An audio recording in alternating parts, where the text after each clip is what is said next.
A former Anheuser Busch executive slammed the inauthentic Bud Light for having lost track of the consumer. So a former executive for Anheuser Busch absolutely destroyed Bud Light and the hiring of Mulvaney, because obviously it's destroying their sales numbers. And I'm sure that they're going to act like they had no idea what was happening. We already saw the CEO come out and said they had no intention of dividing anyone, of doing anything divisive. They wanted to bring beer drinkers together. And I think they did the complete opposite of that. I think it's completely split now. I think that all of Bud Light's fans, if they understand what's going on, if they have their finger on the pulse of the culture war, none of them are drinking Bud Light anymore, because you get made fun of if you're seen walking out of the store with a box of Bud Light. Like, nobody is drinking Bud Light anymore. I've seen tons of pictures. My boy Philip is posting a ton of pictures. He's posting a ton of stories like this on Twitter. See, he said, I had lunch at the best bar and restaurant in the city nearby. I asked our server out of curiosity if Bud Light sales are down and if people were making fun of Bud Light. The answer was yes to both questions. He did say Bud Light never sold well, but now it doesn't move at all. And we're seeing tons and tons of videos of people posting the stock of Bud Light, not the stock chart, but like the actual stock that they have in their stores of Bud Light being completely full, whereas the surrounding beer are completely empty. They're decimated in the surrounding beer. And we're seeing stats come out from professionals, from experts, saying that there's huge drops in the Bud Light sales and huge rises, astronomical rises in the beer that are, similar tier to Bud Light, like Coors and Miller. They're all selling like crazy. And it's thanks to Bud Light. It's thanks to the VP of marketing and her boss that were both fired. And they're completely tanking the Bud Light sales and feeding all of those sales that would have gone to Bud Light into Coors and Miller. So Coors and Miller are extremely happy right now. And I'm not propping up Coors and Miller. I understand that they've done very woke things in the past during Pride Month and stuff like that. I'm just telling you the facts. Coors and Miller are both astronomically rising in sales right now because Bud Light is dropping off the face of the earth. So people want to buy beer. They have to buy some kind of beer, and Coors and Miller are usually right next to Bud Light.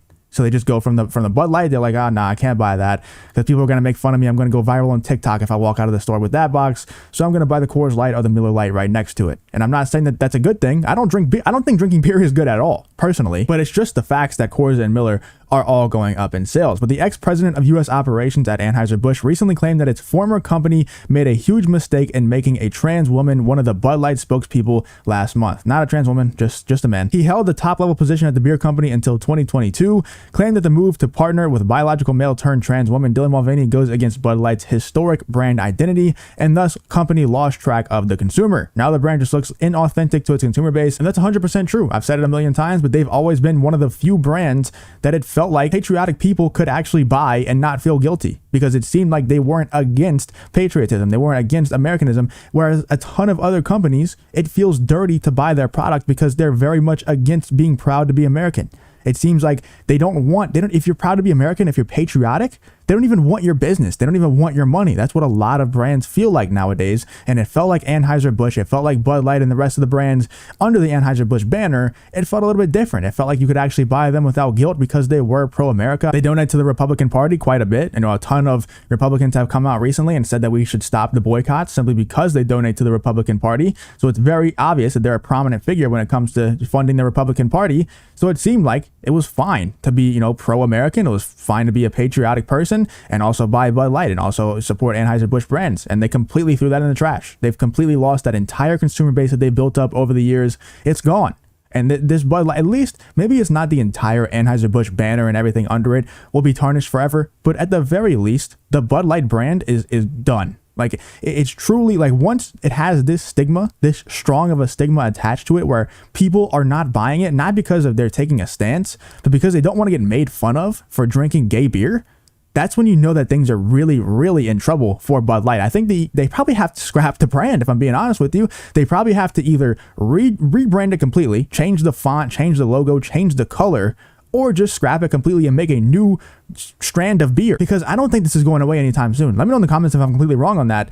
But I don't think this stigma is going to go away surrounding Bud Light. Maybe it'll go away with the other Anheuser Busch products, but not Bud Light. Provided the brutal observation to the New York Times in a piece published Tuesday. His statements were published just after the news broke that Bud Light sales were down a whopping 17% in the wake of a conservative backlash to the company's LGBTQ-friendly partnership with Mulvaney. I don't even think it's a conservative backlash. A ton of people are saying that. I think it's a conservative-led backlash. I think conservatives were probably at the forefront of it. The conservative kind of started the whole thing, but I think anybody with common sense, anybody who's scared to be caught drinking gay beer, they're all involved in this backlash. They're all involved in this boycott. There's a ton of people who barely even understand what Bud Light did, but they know it's going viral on TikTok. They know that a ton of people on Twitter are talking about how it's gay beer, and they're making fun of others who are caught drinking it, so they're not going to drink it. So yeah, it's a conservative-led backlash in terms of the principles behind it, and the principles behind the boycott, but in terms of all the people who are actually boycotting Bud Light, it's not just conservatives. It's a ton of people, and anybody with common sense is boycotting them out of principle. Reed provided the example of ice cream companies Ben & Jerry's, which leans heavily left, embracing this strategy. Reed remarked, then suddenly that bucket is not just cream and sugar, it's something else. It's true. Why not just make a good, if you have a good, strong product, I don't think you have to pander to one side or the other, especially when it's food or a drink. Like if it's clothing and you're making a political clothing line, then yeah, you got to pander to one side or the other. But if it's anything that doesn't inherently involve politics, then why alienate your consumer base like that? Because lefties aren't going to buy Ben & Jerry's just because the owners, Ben & Jerry, lean left. That's not going to happen. And I don't think Bud Light drinkers are going to buy it just because they lean right. I think, like I said, it was one of those brands that you could buy without feeling guilty previously because they weren't, attacking people who are patriotic and attacking people who are pro-America and things like that. But they're not buying it simply because of that. They're buying it because it's serviceable beer, it's passable beer, and it's pretty cheap, and also you don't have to feel guilty about buying it. But you don't have to get political. You don't have to, unless it's, like I said, unless it's inherently political. I think it's stupid to get political. You don't want to, express your identity through the ice cream that you're eating. It's really stupid, man. It seems like none of these people have any sort of common sense. So like I said, man, the Bud Light brand is really going downhill. The Bud Light brand is probably going to be done. I think that I think that the profits will never be the same. Maybe it won't be completely dead, but it'll never be where it was previously, in my opinion. I think they've lost a ton of permanent customers. Permanently, they've lost those customers, and I think there's a ton of them that will never drink Bud Light again. I think that the brand is going to be in some serious trouble in the years to come, and I think that the brand might end up getting scrapped in a couple of years. I think that the brand, once they see that it's not going to actually recover, because the culture part of things, the shame part of things, the stigma that Bud Light has gotten is so strong now, it's not going anywhere. It's just not. And maybe I'm completely wrong on that. That's just my prediction. I don't think that that's going anywhere. Let me know what you guys think, though, in the comments about this former Anheuser Busch executive absolutely destroying Bud Light and the decision that they made for hiring Dylan Mulvaney. I think they're spot on, but it's kind of just common sense now. Like anybody with a brain, anybody with any sort of marketing mind can realize that this was a huge mistake to hire on Dylan Mulvaney. Let me know what you guys think in the comments, though.